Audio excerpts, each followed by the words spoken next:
Hi. Hi, there she is. Hi, Lynne. How are you? Hi, good, thanks. Okay, wonderful. So yeah, this looks like it's working. So Lynne, first thing, Lynne McAlister is. Am I pronouncing your name correct? Yes, that's right. Okay. Okay, wonderful.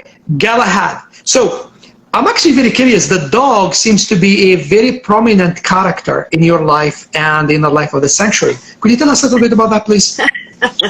So I work at the Royal Children's Hospital, and I had an Irish wolfhound named Galahad, and I used to do pet therapy at the hospital and visit the children in the wards. And just the amazing effect that he had on the children was just so beautiful to be a part of. And he also had some agents and was in a movie and a couple of adverts. Anyway, he profoundly changed my life, so I named the sanctuary after him. Lovely, very lovely. So you are located near Melbourne, a little bit north of Melbourne. Is that correct? That's what I think I remember.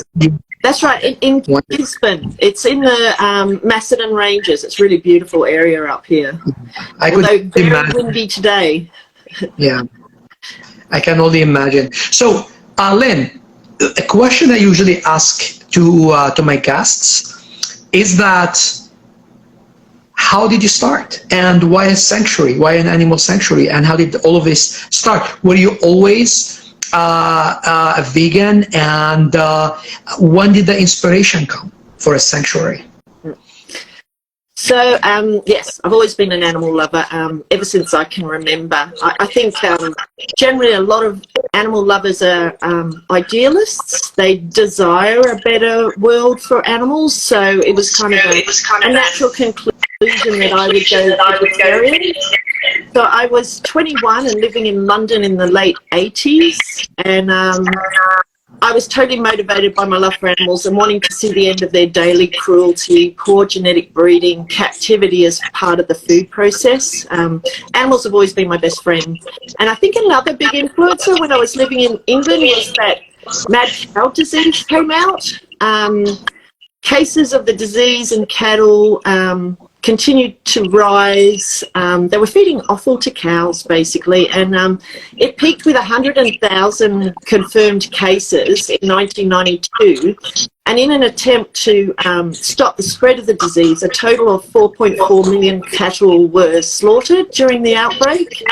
And I just couldn't get over how expendable these sentient beings were, and really how unethical the whole mess was. And it had seemingly little retribution for those to blame, and then on top of it, it spread to people. So it really affected me, and sort of, I've been vegan now for many years, and I think it's primarily because if your food needs to be rescued and seek sanctuary from people, it should make you think twice about who you're eating.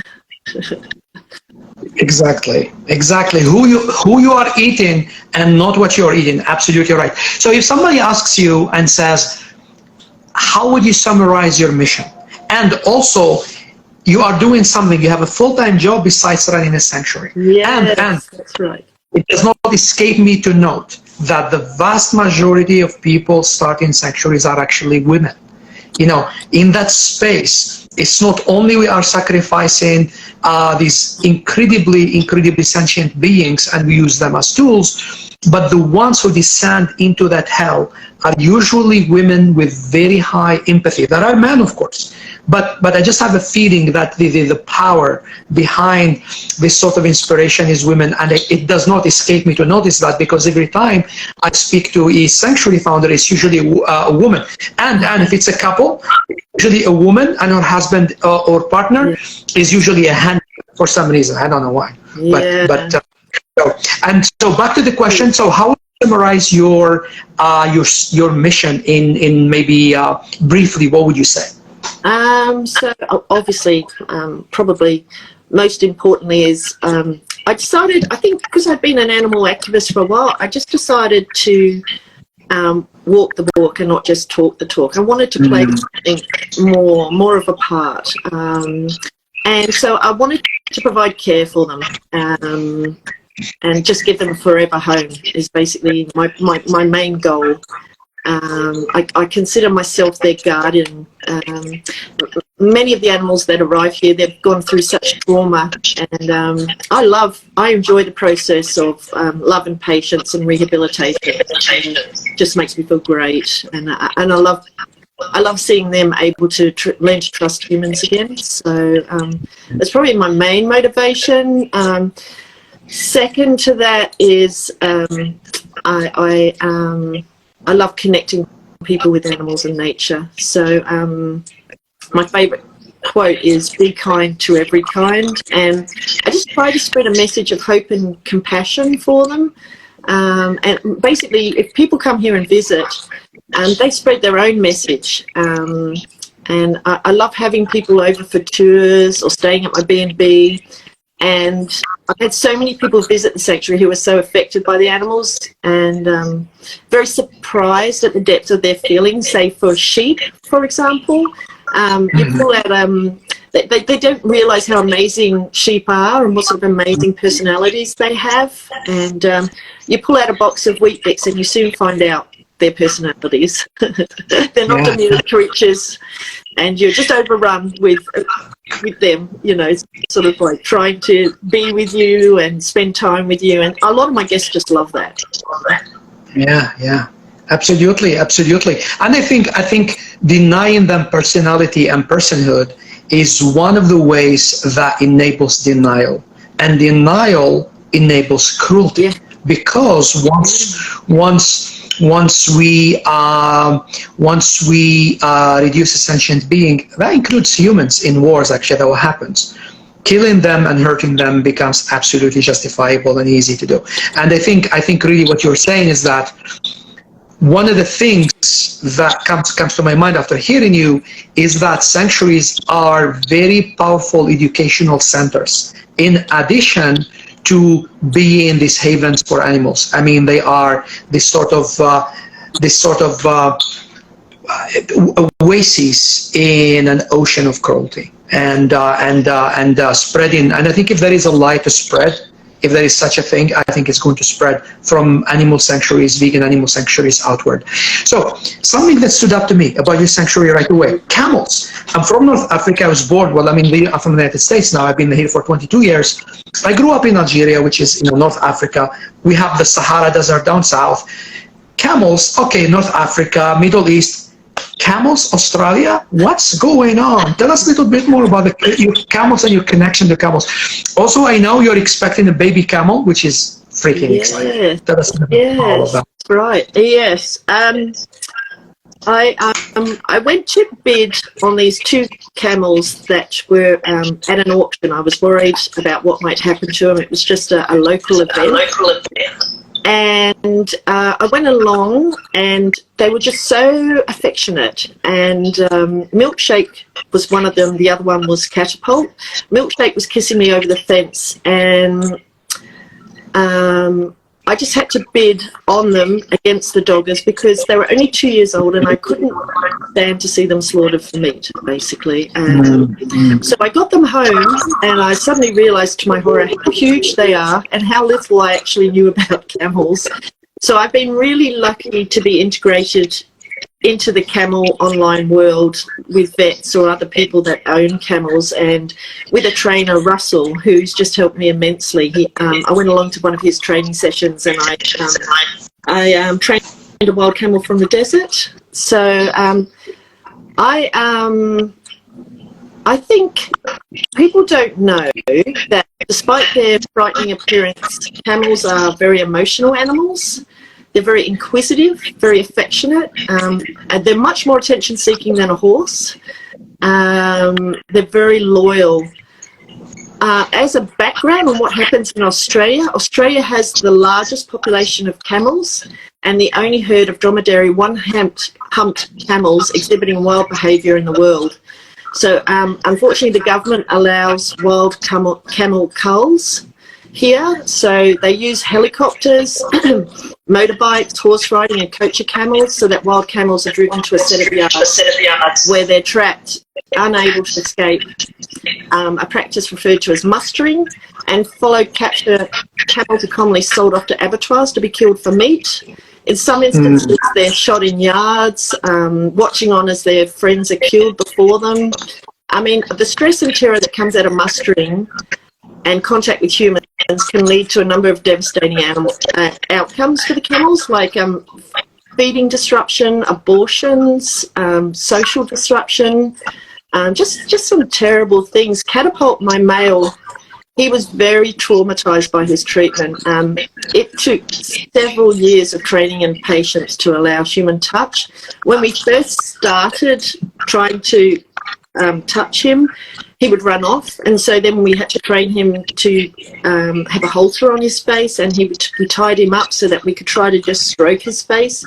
And he would cry and kick, have terrible diarrhea, and there was seriously no enjoyment for him at all. He was so stressed by the ordeal of it all. But he's so much better now. He comes running for carrots, and when I feed him at night, he'll give me a kiss when I give him his feed bucket every night, you know. So, yeah, I think... Two, camels are sold for live export overseas. So these wild-born animals are rounded up and captured, and they're subjected to an arduous journey at sea for weeks at a time. And camels are not a commodity. These are really sensitive animals, and the extreme stress of live export and fully conscious slaughter in countries that have no animal welfare laws just should not be happening. Yeah, absolutely. They changed my world. They really rock my world, camels. Now I just don't know how I lived without them beforehand. Wow, very touching. Very touching. I was actually following. We're really looking forward to the birth of the new birth of the baby. So yeah, yeah, Harley Quinn is one of my later rescues. She was on a camel dairy farm. And they contacted me and they sort of said, you know, would you like, could you take care of her? Because 240 camels were going to go to auction because the business shut down, and they were worried about her because she's such a social camel, but also she's quite small. So I've taken her on, and now I found out that she is pregnant. Yes, so exciting. Yeah. But she's, I've also just recently rescued another one, a baby camel called Phoenix. He was a roadside attraction at a petrol station. So he came to me in awful condition. So yeah, he's doing well now, and I've created a camel paddock where he and Harley are bonding together. Yeah, that is something that's odd, you know, to have a camel end up in a petrol station in Australia.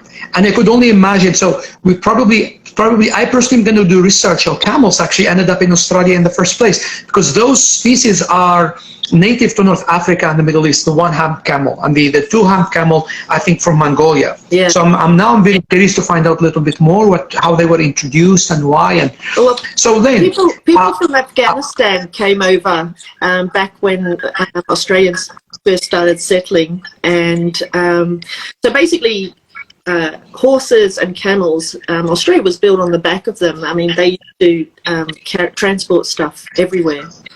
So that's why I always say that camels and brumbies, they're unloved Australian icons of Australia. They really need to be protected, but they're not. Yeah, and very unfortunately, we are very far from that. So before we continue, Lynne, I just want to make an announcement. For our guests, this is Lynne McAlister. She is the founder of Galahad Animal Sanctuary near Melbourne in Australia. She is one of our partners at the Vegan State. I have always enjoyed coming in touch with Lynne. She's incredibly compassionate, very resourceful, and very responsive, and I cannot wait to actually visit her stay that is listed on a number of platforms, include. Oh, absolutely! I'm going to come visit. Absolutely. So tell the baby camel when I come to free his or her schedule. I would get out with them for a little bit. So Lynne, this brings me to a question. So how can you manage the demands of a full-time job, because usually people are exhausted after a full-time day, after a full day at their work. For you, the demands of a sanctuary by themselves are incredible because each animal is a single individual with the unique dieting as well as medication needs, and these are animals that come usually out of awful circumstances. So how are you able to manage, and particularly how are you able to sustain the sanctuary financially? Yeah, it's very challenging. I have a full-time job, and luckily for the last few years since COVID, I've been able to work from home. I'm also caring for my mother as well. She lives at home with me. She has Alzheimer's, and I also run the sanctuary. So I'm really pulled in many, many different directions.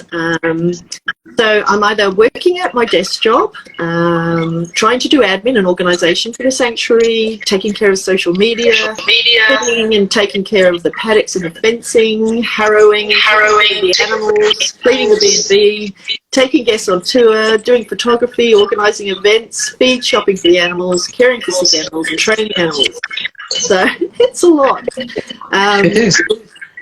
But luckily for me, one of the biggest things that I discovered just December last year is this platform called Workaway. And it's where all these beautiful people who want to do something great on their holidays, make a difference, apply and stay with you. And you can do, they have free board and food, and they help you for 4 or 5 hours a day. And I've met the most amazing individuals that have come here and just worked so hard and made such a difference to the sanctuary. And yeah, I don't know how I survived before that, really. I also have some volunteers, regular volunteers that come here that I just don't know what I'd do without as well. Yeah. It really is. I mean, I started the whole project because this subpopulation of humanity is incredibly inspiring. As I said, and remarkably made up mostly of women. In fact, this morning I was at Animal Place, which is a sanctuary about an hour away from Sacramento, where I live. I go there weekly, and Animal Place is one of the oldest and biggest sanctuaries in the United States. And I know that volunteers and donations coming from members and the general public are very, very vital to the operations of the sanctuary. So, Lynne, can you please tell us a little bit, how can people support you? People that are listening to us right now, either live or on the recording. What can people do? Do you have memberships?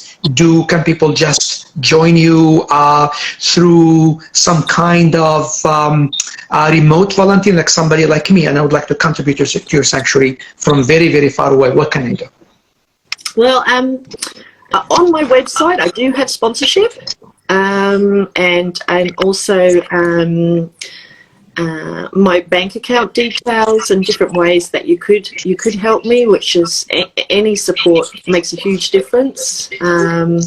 I also really rely on people staying at the B&B, so that's why I was so excited to be with the Vegan Stay. And I just want to say, what a beautiful dream you have here. What a fantastic vision, really amazing. So, thank you so much.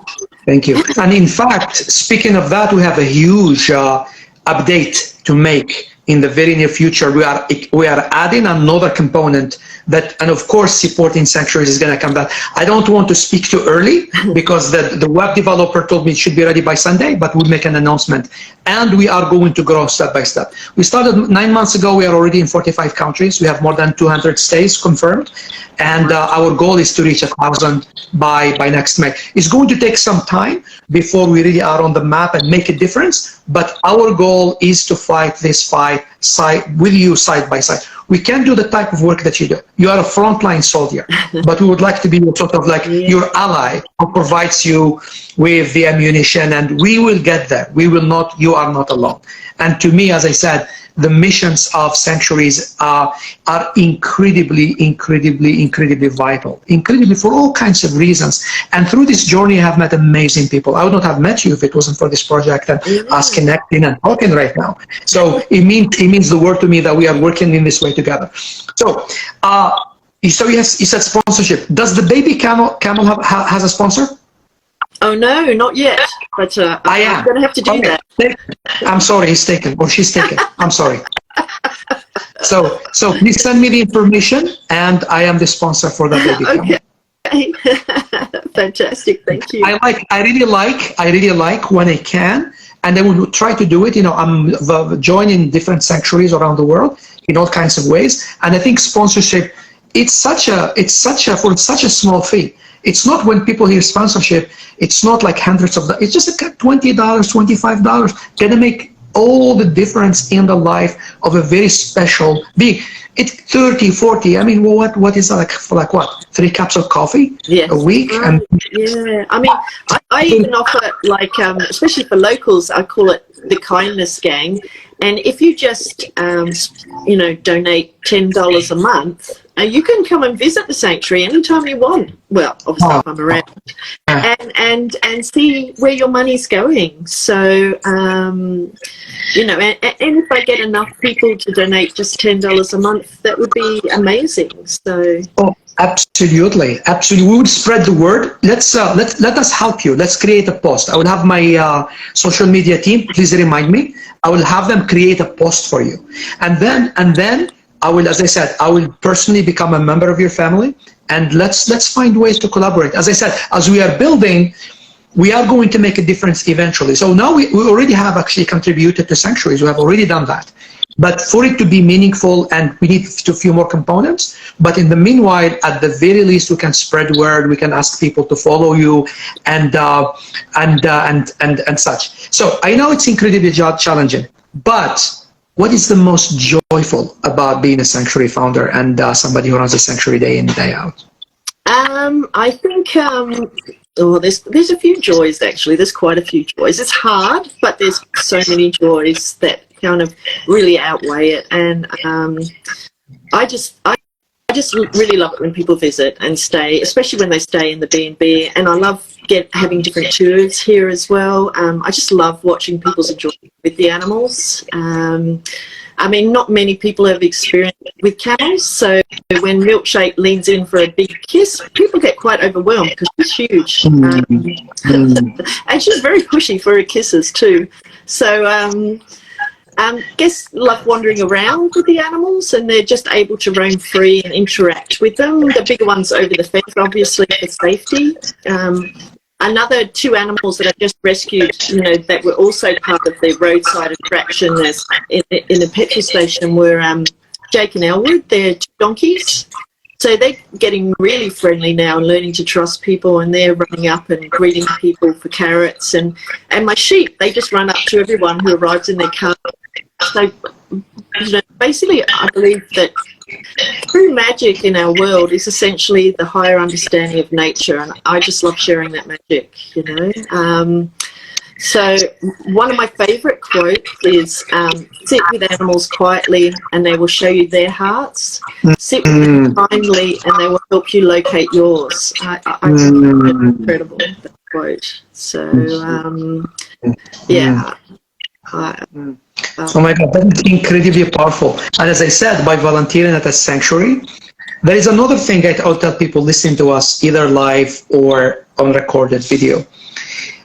There is something, not just we get to see them as individuals, I think there is something incredibly humbling in serving the most vulnerable. Something incredibly humbling. And there are these boats at Animal Plague that actually was involved last year in the rescue. We picked them up from Lassen County, about 5 hours north of where I live. They came through this incredibly horrible abuse and neglect story that actually made it to the newspapers, and it was so bad that charges were pressed against the people who were involved in this case. They saw me this morning. They came running, and they see every single person they come running. I stopped for a moment, and I told myself, what if we can just, even for 5 minutes a day, be able to set grudges and such aside and just have this experience of simple being. And something incredibly healing being around animals. So if anybody listening to us has not visited the sanctuary, Galahad Sanctuary, other sanctuaries will be incredibly happy to receive you. And as I said, animal sanctuaries, vegan animal sanctuaries in particular, are incredibly vital if we are going to evolve a new ethic. The ethic of might is right has taken us to a dead end. Not just a dead end, and there is an abyss behind that. Meaning, if we continue going, that's where we're gonna go, all of us. But there is another way, and that way is the kind of ethic that is now being nurtured and being spread from these very vital oases of peace and healing that are called animal sanctuaries, including Galahad. Now, I am actually pretty excited to meet the guests. I mean, so you are the star of the show, but we have co-stars, and we would love to go meet they're the star of the always. show. They are, totally. Yeah. If that's possible, that would be wonderful. When you're ready, whenever you're ready, because, before that, I just have one last question. Do you have any particular plans for the sanctuary in terms of adding any additions, expanding in any ways? And what are you looking forward this coming, let's say, year, 2 years into the future? Yeah, so I mean, I've accomplished quite a lot in a few years. I'm a relatively young sanctuary, so I've got big aspirations, big goals, dreams. So I'm just looking on trying to make the sanctuary more financially sustainable and the sanctuary relies solely on my salary and my savings. So I would love to switch that up a little bit, and I'm also trying to build a more creative, a sustainational business plan for it. So, and then with the goal that I could rescue more animals in the future. So, yeah. Very beautiful, very beautiful mission. And there are things, every time I talk to a sanctuary founder, there are things that are universal. There are some themes are universal, and there are things that are unique to every sanctuary. And of course, there are individuals that live inside each of the sanctuary. It's not a camel, it's not a goat, it's that particular camel, that's particular goat. Yeah. Goat, like I'm that particular person, and Lynne is a particular person.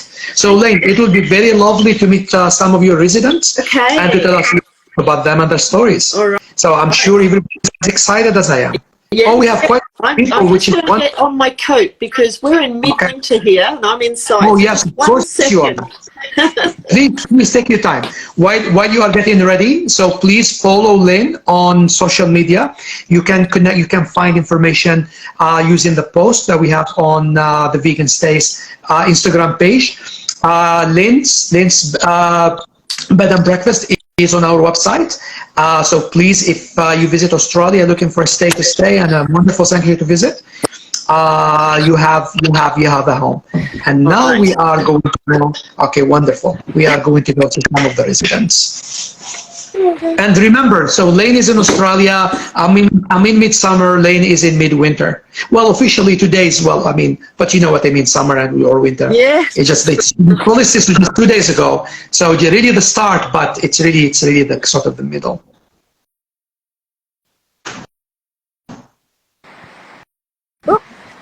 Oh, good. Still got you. Oh, there we go. Yes, yeah, we can see. The connection is a bit patchy. Oh, there he is. Oh, there he is. Hi, baby.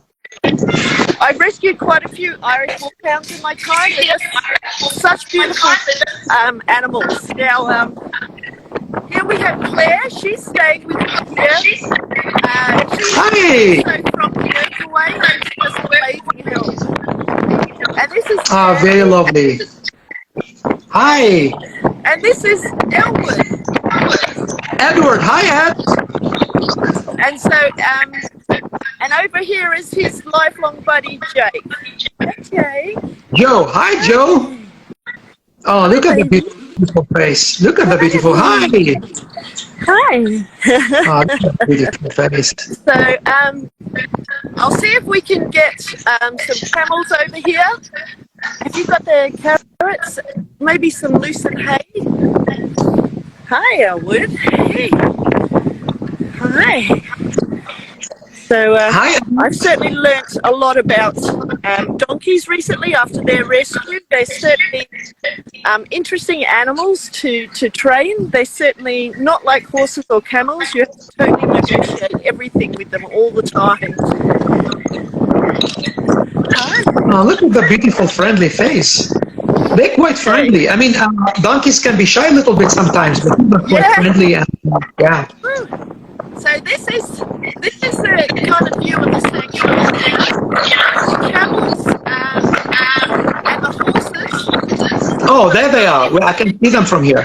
15 acres. I'm going to walk over, but that's where they are. Yeah. That's a view to Mount Macedon up here, which is beautiful. And then over on this side,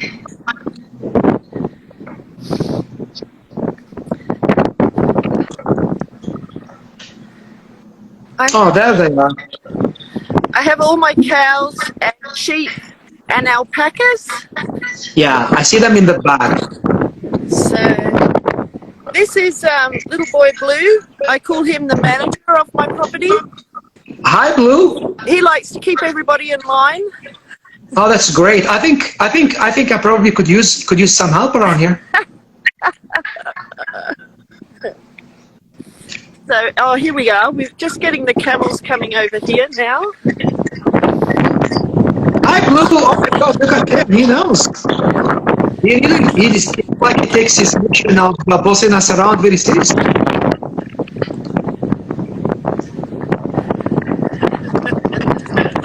So are those small? Oh my God, look. Oh, look at the camels. This is milkshake here. Oh, how lovely. And then this is catapult. What did you say the name was? Catapult. Catapult. Beautiful name. So this one I was talking about that had all the trauma. Yeah, of course. So now you can see that. Oh, look at that. He's a lot more peaceful and relaxed now. Of course he is. I mean that's probably is probably in one of the safest places, or not? Yes, that's right. They're very spoiled. Probably a little bit overweight, but who judges these things? Exactly. So, and I'll walk over to the other animals now. So I have 5 cows on the property. He actually jumped my fence. So I found him one morning. He had an extra cow. He had he was actually hiding. Loaded onto a truck, separated his mother, and he was running around searching. And so he found my girls and approached the local council. And after a certain amount of time, no one claimed him, so he was able to stay at my sanctuary. So that's jumping lucky fence. That's great. I'm just heading to the other animals now.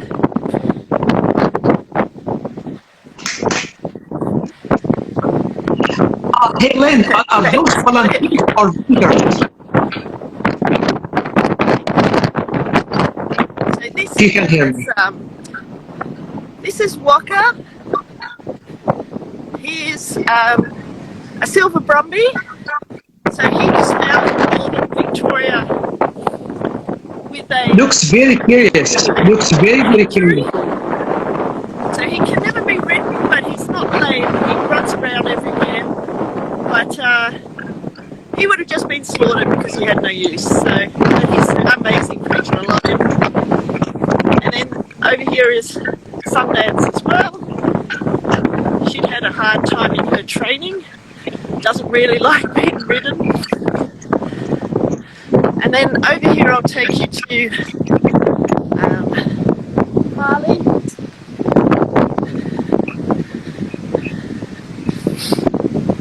She's actually the pregnant mama.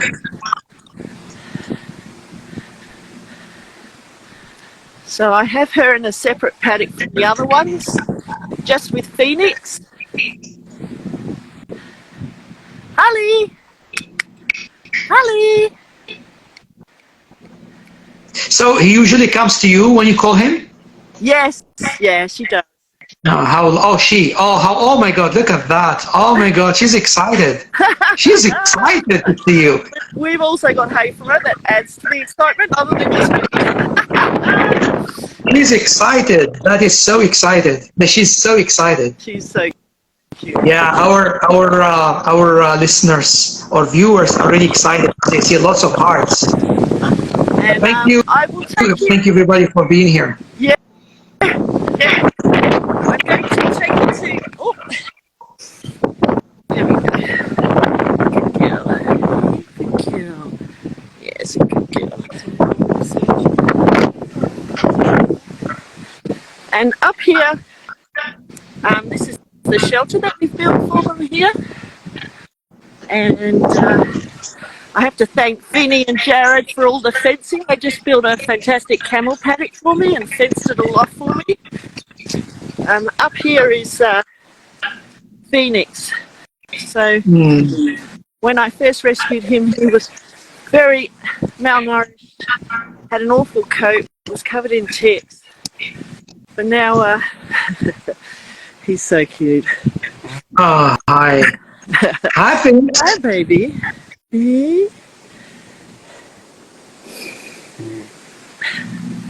He's a good boy. Oh, look at that face. Oh. Hey, Lynn, this reminds me of a documentary I saw quite a while ago. The whipping camel from Mongolia. Have seen it? It's something like the whipping camel. No, I haven't. No, Very. I will send you the link. I will look up the full title and then I will send you the links. I remember I saw it in Ithaca, New York, up in cinema in an art house. Very, very powerful story about a mother and then the farmers not the farmers, the herders. It's still, in the context of the humans being around, it wasn't a sanctuary, but still the story was about the camel and reconnecting the camel with the baby that she abandoned at death, and then she cries at the end. Very, very powerful. Wow. Very powerful documentary. Yeah. Yeah. Look at that's it. Oh, look at the face. I know. Hey. Oh, look at that. Hey, Mama. Yeah, you are getting you and the animals are getting lots of hearts from our viewers. Oh. So they're really moved by the stories and the personalities, the very unique personalities of the animals. Even just seeing them briefly like this, you can see a lot of character, a lot of uniqueness and individuality. Yes, that's right. Right. Yeah. They are. They're amazing creatures. They really totally changed my life, and I feel such, I feel such pride, really, and that's kind of. It's not something easy to feel for me, so I feel such pride being a part of their lives. So. Of course. So, Lynne, and who is the same person, right? This is the same camel, the same person? Yeah, this is Phoenix, yeah. Phoenix again, okay. How old is Phoenix? He's about 1.5 years old. So camels live to be about 50. Oh, wow, 50. Yeah, wow, that's I know, right? And they know that they can go for a very long time without water and food because, well, they evolved in very, very harsh climates. Yeah. Yes, that's right. I mean, you can see here he's got a really thick winter coat on, because a lot of people say to me, it's kind of strange not having them out of the desert, but they're just so adaptable. Absolutely. I mean, the deserts can be, the deserts can be brutally cruel. I mean, but brutally cold at night in winters. Deserts are incredibly cold. Yeah. So camels can endure very, very high temperature, very, very low temperatures, go in with very little food and very little water for very, very long times. Incredibly resilient and tough creatures.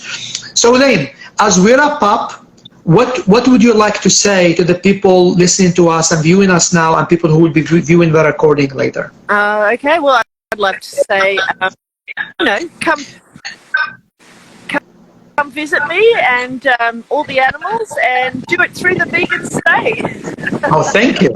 Thank you very much. So yes, absolutely. Please, please, please consider membership, consider sponsorship, consider becoming a member, consider donation, and be as easily as just following the pages, the Instagram pages, which you can actually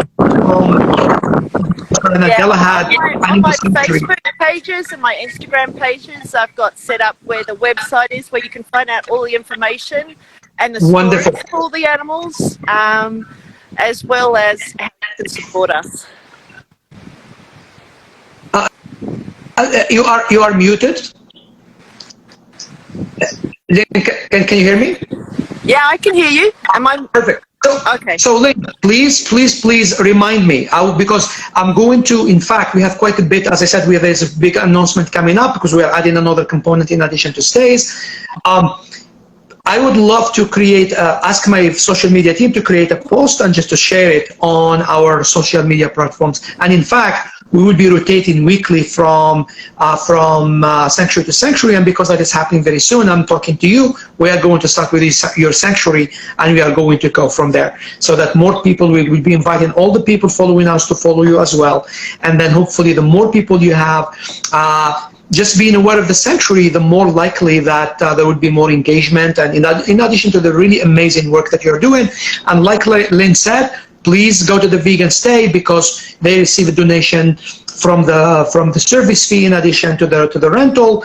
And if you have a stay, particularly in Australia, please choose Galahad and put your Airbnb in there. If you're on Airbnb, our calendar sync, and then we'll be donating half of the service fee that we raise to Galahad.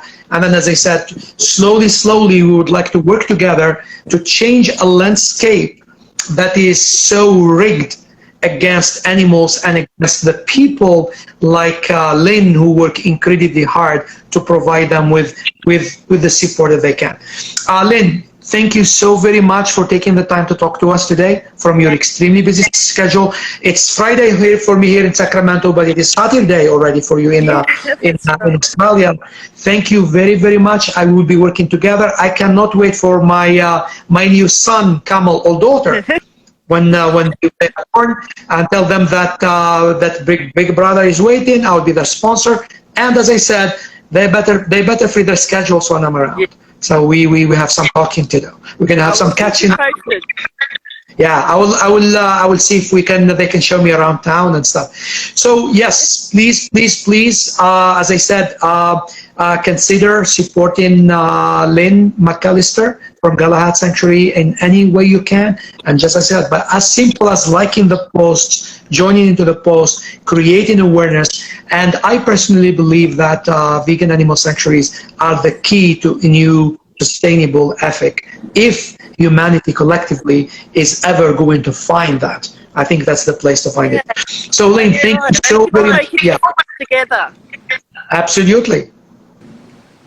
Absolutely. We can make together as one global family of like-hearted, like-minded people. We see the necessity of this. We see how critical this is. Oh my God, look at that camp. Oh my God. Phoenix? Is that Phoenix? Phoenix! How about me? You can say hi to me?